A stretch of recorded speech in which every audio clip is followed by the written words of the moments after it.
Se existe um personagem em Jujutsu Kaisen que não caiu na escuridão por loucura, mas sim por convicção, esse personagem é Suguru Geto. Geto ele não surtou, ele chegou em uma conclusão. Ele passou anos engolindo maldições, literalmente, absorvendo o vômito espiritual da humanidade. Cada criatura grotesca que ele exorcizava era um retrato cru do que existe dentro das pessoas. O medo, a inveja, o ressentimento, a crueldade e a hipocrisia. Então, ele percebeu que poucos têm coragem de admitir. As maldições não são monstros, elas são espelhos. E é aqui que o pensamento dele começa a ficar perigoso. Porque se as maldições nascem do coração humano, então o coração humano é a fábrica do horror. Se você elimina a fonte, você elimina o efeito. É a lógica da causa raiz. É simples, muito calculista e profundamente perturbador. Geto começou a enxergar a humanidade não como uma vítima, mas sim como uma praga. Não como inocente, mas como a geradora do próprio sofrimento. Ele via vilarejos torturando crianças diferentes, pessoas comuns celebrando sacrifícios, gente que odeia feiticeiros, mas corre atrás deles quando o caos bate na porta, corre atrás deles quando é conveniente.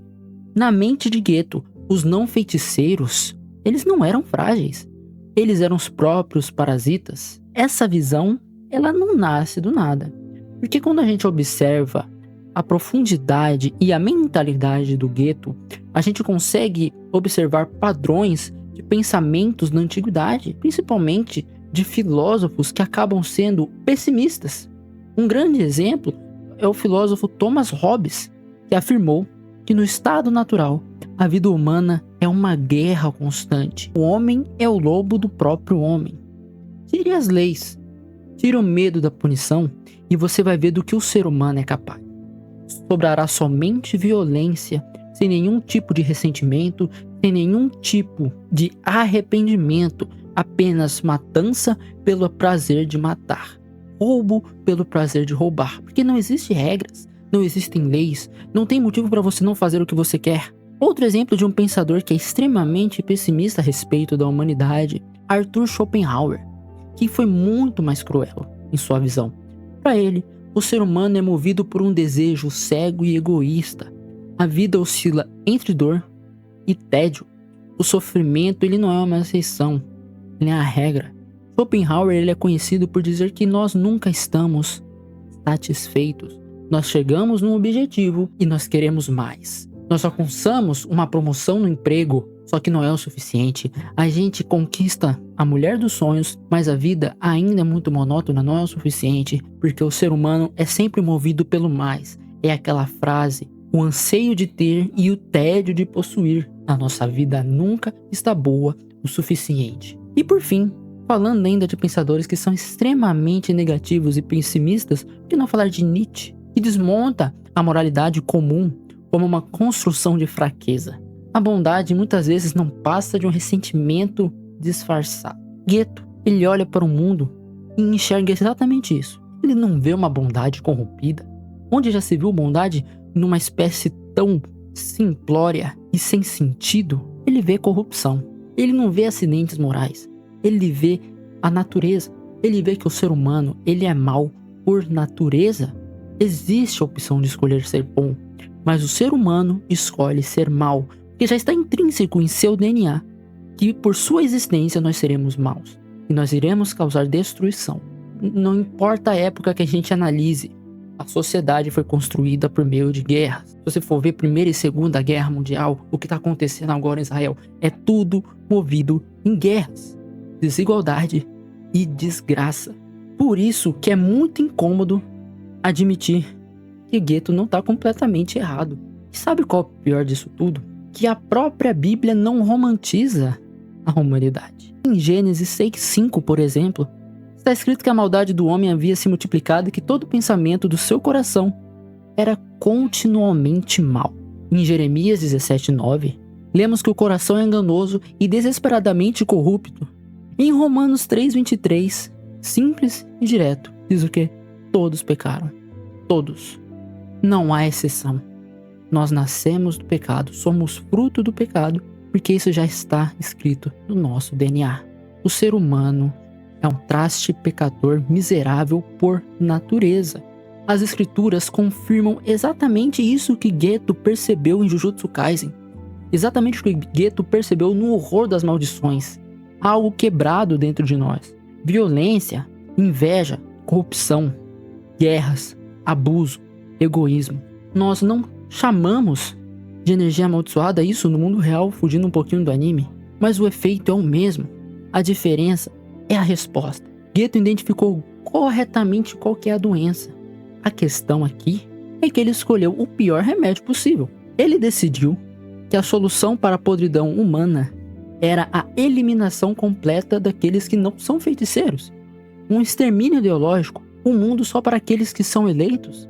Se a gente for ver, é um pensamento muito eugenista, um pensamento que motivou o nazismo a fazer o que fez. Geto acreditava que estava limpando o mundo de sua imundície e podridão. Só que ele não percebia que ele estava adicionando apenas mais sangue à terra.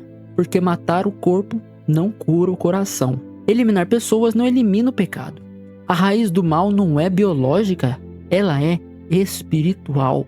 E é aqui que o contraste se torna extremamente brutal. Enquanto Geto viu a sujeira da humanidade e decidiu destruí-la sem mais nem menos, não conseguindo encontrar nenhuma solução tangencial que pudesse passar por cima desse ódio, desse rancor, trazendo uma solução muito mais vasta e compreensível com a realidade. Enquanto Geto ficou preso nessa visão de ódio, existe um outro que pensou em uma forma de trazer a salvação.